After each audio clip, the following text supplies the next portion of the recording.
All right, Scotty Kilmer's at it again. This guy's busy, man. He puts out a video per day. Pretty good pace, man. And I'm kind of wondering what this guy's on because he's got a lot of energy, and he just.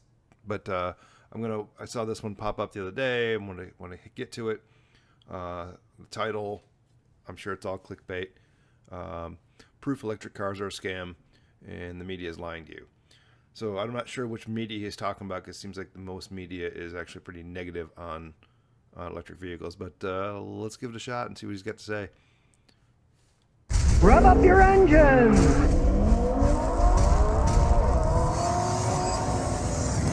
Well, it's a good thing I'm not part of corporate media because the United States Energy Department has been caught massively cheating to boost electric vehicle efficiency data. And the corporate media is ignoring this. Well, I'm not part of the corporate media, so I'm not ignoring them. And I know for years they've been giving out false data, how far they can go. And they make up these fake energy things that mean nothing. For example, a 2022 Tesla Model Y tests at the equivalent of about 65 miles per gallon in a laboratory, which is about the same as most hybrids will get, right? By the government, it is currently counted as having an absurdly high compliance value of 430 miles per gallon because they make up this thing called compliance value. Totally made up. The government says I'm getting 430 miles per gallon on my Tesla. No, you aren't. According to the guys who actually tested stuff, it's about 65 miles a gallon. Just like some really good hybrids will get gas mileage like that, right? So you can't say miles per gallon because actually it gets 0 miles per gallon because To my knowledge, I've never said it's never an exact equivalency, but it's like a miles per gallon equivalence. And these numbers he's throwing up, I've never heard before. And I'd have to dig and look it up. I want to say it's like over 100 miles per gallon equivalent. Those things are all subject to change. Even the fuel efficiency numbers you'll get on an ICE vehicle, 15 miles per gallon city, 25 highway. Those vary greatly depending on your driving style and all the other conditions too. So this is just him yammering on about something. These numbers he's talking about sound just completely made up. It doesn't use any gallons of gasoline. So they make up this baloney thing called high compliance value and bump it up to 430 miles per gallon. Total nonsense, yet people fall for this. And of course, what this ties into that you might not know, places like Tesla that make these things, they get what are called compliance credits that they can trade for cash. That's why. Why did he have a picture of a Tesla crashed up there? Well, I always tell people, the stupid carbon credit thing is baloney. They make up figures, then they say stuff like, well, we got this Brazilian rainforest, you see, and we didn't cut the trees down. So we'll get a carbon credit worth all this money. We'll sell it to these corporate. I mean, it's absurd. It's totally absurd that they can make money just saying, well, we didn't cut the forest down, so here, give us some money, all right? And then somebody else somewhere else can pollute and buy the carbon credit. This nonsense is exactly the same compliance value of 430 miles per gallon. I mean, it's ridiculous. And of course, most people don't know any of this stuff because, like you say, the media doesn't talk about it. Why? He really needs to cite some sources because this sounds like just total yammering BS. It really does. What does the media do? They run advertisements for these companies trying to sell you these crappy electric cars. They're going to slit their own throats. Rarely ever see an ad for an EV. I don't know. Then again, I don't watch a lot of regular TV. All I do hear is negativity about EVs in the news, but I don't know. Maybe the sources I'm apparently listening to are not quite the same. To tell you the truth about this stuff, I'm telling you the truth because I hate getting ripped off. I hate seeing people getting ripped off. Look at all the people in California that got ripped off. They put solar panels and they said, oh, we'll buy the electricity back you don't use. And in the beginning, they paid them good money back. And now they came up with some other ridiculous figure and they say, well, now what we're paying you back, it's different. It's figured out by this formula called blah, blah, blah. And now they're hardly getting any money back for the electricity they don't use. And that's California and corporate entities dealing with the politics. They're working the system. They did that here in Michigan too, where they make it so it's very difficult for you to own solar panels, and they game the system because they're pulling the strings of the politicians like puppets. Like, okay, well, we're going to bait you in, and then we're going to take it back from you too. It's just the game they play.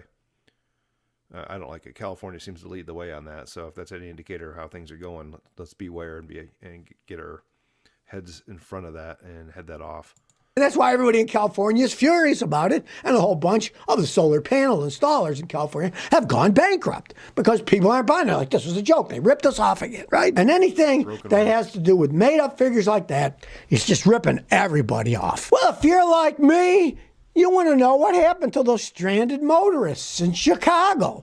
Why did all those Teslas get stuck, frozen, and they couldn't charge them? Here's the real reason behind from people who were there. Well, the Tesla Owners Club in suburban Chicago said they checked out 13 of these Tesla superchargers, and 3 of them were completely out of order. Now, there's various reasons. Extreme cold can cause the charging cables and the connectors and other components to fail. Ice accumulation can stop it, stiffening of materials, and of course, increased resistance. The colder it gets, the more resistance there is. So, yet Norway, which is much colder than we get here, doesn't have these issues. Something's amiss with that whole story. It just doesn't. Things just don't add up, and he's getting a lot of the negative media bias that happens, and that's what he's talking about. What you just basically said before, the media is trying to promote these things. So, which is it? You can't have it two ways here. He's doing this again. Ugh, gross. What happens is eventually they get malfunctions and the machines shut themselves down for safety. And what a lot of people don't understand about electric cars is you're not just plugging your car into a plug like sticking my light in a wall socket here, right? No, it doesn't work that way. You plug them in. The computer in the Tesla supercharger's talking to the computer in the car, and they look at everything to decide how fast they can charge them, if they can charge them at all. I've had many people coming to visit me. They bring a car, they almost didn't make it to me, and when I was in Rhode Island, a lot more electric cars there. Tennessee, there's not that many, but there's tons in Rhode Island on the East Coast. And they said, the charger wouldn't work when I plugged it in. My credit card wouldn't work in it. Well, you don't need a credit card for Tesla superchargers. Andy's showing them again in the corner again. So, majority of the issues people are having with charging networks are the non-Tesla superchargers. Tesla superchargers have a much higher up rate. That's upper 90 percentile, where you almost never find one that's not working. The other guys are somewhere in the 60-70% range where they may actually be working, but you don't get out. If you understand what Tesla has done, they've found an engineering solution for every issue he's talking about. Charging, credit cards, everything. You program it into your car wheels up, it understands. You take the charger cable out, you point it at the car, even hit a button, your charge door opens. The two are already talking as you pull up. You click it in there, it's charging the vehicle, your account gets charged, it's seamless. He's lying through his teeth because he shows a Tesla supercharger and he's talking about the down rate of them, which is like Electrify America and all these other ones that have no affiliation with Tesla or any of the automakers. They're just charging stations, and most of them don't work. And I've worked at a place where we've just dissected them. Once again, Tesla's simplicity. Let me say that better. Tesla has a very simple method of doing things. They simplify everything, and it works very efficiently, taking steps out, taking parts out as needed, and their systems all work better. I'm just going to stop right there. Try to keep this as short as possible. But come on, Scotty, tell me more lies. Or they got there and the cable was damaged. And then all these things are going to shut down the system. I checked out a bunch of them when I'm traveling through. And a bunch of them say, oh, this is inoperative. Call 1-800, blah, blah. Well, what good is that? Those were under construction. Those are Tesla superchargers he's showing once again. My God. Going to do you when you're out of electricity and want to plug your car in and the machine says call a 1-800 number. And here's something that a lot of people don't know about electric cars. They have liquid electrolyte in them. They will freeze. So if you're not using your Tesla, it uses 1% of the battery power every day if you have it completely shut off. But a lot of people use the Sentry mode, which is anti-theft thing, right? So you can look at cameras, it can be checked to see if anybody's stealing the car. And get this, under Sentry mode, the car can sap as much as 15% of your battery pack capacity in 24 hours. So let's say you park. I'd like to know where he's getting that number from. It just seems high as well. Because in just a few days, your car would be completely dead, which doesn't seem right. But anyway, He needs to cite his sources when he's rambling off numbers like that. This is where I have issues with what he's saying. I don't think I don't know what sources he's getting it from. He's probably getting worst case scenario, finding the worst possible numbers, and then claiming that's what it is. Doesn't seem that way. Use cases are always seem to be better than what he's citing here. I don't know. Work at an airport, you got it there for a week or two, you come back, and your Tesla's dead. I remember watching James May, guy from the original Top Gears. He had one in California, one of his places. He didn't use it much. He came back and the thing was stone cold dead. Top Gear, from the very beginning, has never done Tesla any justice. In fact, they were found as doing fraudulent thing as having a script saying that the car broke down before they even tested the car. Once again, I'll follow the money on that one. Had to take parts of the car apart to get to the regular small battery and charge it up. That's not true at all. It's just one panel you pull off, the 12-volt batteries right there. So you could get the thing running again. Well, a lot of people don't understand too is when you start an electric car, it doesn't use a 700-volt system. It uses a 12-volt system. And when Teslas aren't 700 volts, so again, he doesn't know what he's talking about. that little bitty battery goes dead, guess what? Your whole car's dead and you can't use it. Same thing in every car out there. Period. So sitting, it doesn't take that much to drain these stupid little batteries out. That's what happened to James May. He had to take half the car apart. He said, why didn't they just have a plug like I had on my motorcycles where you could just put a battery tender and just hook that up to the battery off a little plug and then it would be fine because then it would be plugged into the wall and the small battery would keep a charge so then the car would start up when you got there, right? I mean, these things aren't planned out well at all and they're charging systems out in the cold. Why don't they just put a hand crank in it like they did in the Model T? What the hell, dude? I mean, it's not that complicated. Are even worse. These charging machines, they're not inside a garage that's heated. They're outside in the elements. And what do you think's going to happen when it's 15 degrees or 15 below 0 Fahrenheit, right? These machines are not going to work. Again, go to Norway. Talk to me then. Because they're electronic machines. Electronic machines do not work good in the elements when it's cold outside. Tons of electricity charging another car. It's doubly so. These people were stranded. And there's only a certain amount of people that own those cars now. Imagine if there were actually millions and millions of people who owned them. And most people would charge at home, and you would have plenty of charge to get you through the day. And if you're charging at home, it's usually in a garage. Problems aren't as bad as he's making it out to be. I think this is a lack of vision, lack of understanding. Come on, Scotty, let's get it together. Maybe we should find out who's paying you. Are you paid by? You have Toyota? It's I think he's sponsored by Toyota. We'll see. The rat's nest that would be created when it's cold outside when people need to charge them up. Well, thank goodness now normal people are driving the Tesla Cybertruck. Before it was all the people that work for them and, that BS. Now people are putting up YouTube videos showing what rolling piles of crap the cars are. Trucks, whatever you want to call it, right? This guy took a Tesla Cybertruck on a cross-country trip. He went from Austin, Texas to the Joshua Tree Monument in California and back, right? He went 1,340 miles. And he had to stop 12 times to charge. That's not very far range, right? So it's bad enough that his trip from Austin to Joshua Tree. Wait, 100 miles, like 110 miles per. Oh, that doesn't sound right. That normally it'd take him less than 20 hours, took him like 27 hours plus because he had to keep stopping and charging. And it's not like, you stop, stretch your legs, put a little gas in. No, it takes a long time to charge the things up, right? They have huge batteries. These batteries aren't much bigger than the Model S. They charge quicker than probably all the other EV trucks that have much bigger batteries in there. Something's amiss here, and he needs to cite his source on this. Mr. Wang is the one that drove it. Said, I'm supposed to get 320 miles of range. It felt like my range was cut in half. We had to stop 12 times. 1,340-mile trip. As per usual. Were they towing something? Because that makes a difference. Details, people.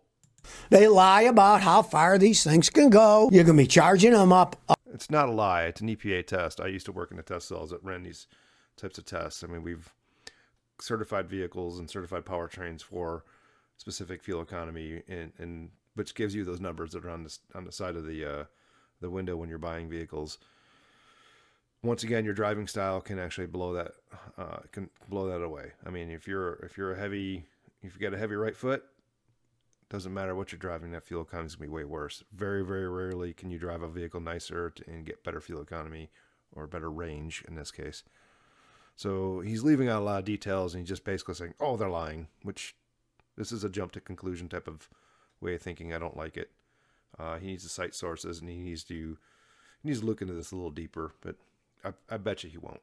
All the time. And of course, this wasn't even particularly cold weather. He was going from Austin to California, right? Try doing it in Alaska or Canada or someplace where it's really cold. He would have Or Norway. to stop even more to charge the stupid thing up. So don't believe any of this nonsense about the range that they actually have till you get in the real world and drive them. And of course, it's too late. You already own the thing. So take heed of these people. Let's see how other people say about it. Hey, this guy, at least he was honest. He said, look how many times I had to stop to charge the thing up. Because, of course, what people don't understand that don't know anything about electric cars is they always give you some ridiculous charging time to charge them. But that's always from 20% to 80%. So right there. Which is fine for lithium ion and a road trip because it gets you to your next destination. Road tripping is a little tougher in EVs. Let's face it, it is. And just the way things are right now. But you know what? 99% of people on the road are not on a road trip. Most people drive between 30 to 60 miles a day. You can charge at home overnight and have more than enough charge to get you through each day. I hate this point. You've lost 40% range of the vehicle because you're not going below 20%. So that's 20% you lost. And you're only charging it to 80% because past that, it takes way too long to charge them. So that's another 20%. So you're only working with 60% to begin. You got to keep in mind the advantage of charging when you're doing this. Yes, it does take longer to charge it up, but when you're filling it, it's basically like filling a high pressure can of air. Initially, you can hear the air rushing in and it fills very quickly, but as you get closer and closer to the peak pressures they're trying to get to, it slows down dramatically. Same thing with charging a battery. Plus, the other thing is, you plug it in, you walk away. Then you go about your business. You go to the bathroom, you get something to eat, you walk the dog, whatever. By the time you come back, it's usually ready to go. When at a gas station, you got to pull up to a pump, slide your card, whatever, you're working it, and you fill your tank. You got to stand there while it's filling. Yeah, it may only be a couple minutes, but you're out there in the cold, freezing, or whatever. Yeah, it's kind of a pain in the butt. And then when you're done, you got to get out and move your car, and then you can go about your business. So there is, yes, road tripping in gasoline cars still currently is the only advantage they have. Every other use case, they don't. But, this guy, he can ramble fast, and he can wave his arms, and for some reason, people listen to him. So that's why I'm trying to do this, to try to create a little awareness that this guy's not an authority figure on any of this. He does not do much research. He's not citing any sources, and I'd like to know who's paying him. Who's his sponsor? And then in the real world, you lose some of that, so it's less than 50% of what you think you're going to get on the thing. The way those charges work is they can supercharge relatively quickly from 20 to 80%. But going from 80 to 100, you're going to be sitting there over an hour. Now, most people aren't going to do that. So instead, you got to keep stopping and charging it up when it gets below 20%. And then charge it up to 80%. And when it goes down, it's just stupid. It would be like owning a gasoline car that had a 20-gallon tank, but you could only use like 12 gallons of the fuel, and the rest was just sitting there unusable. And then sometimes do a little math, dude. Stop over exaggerating.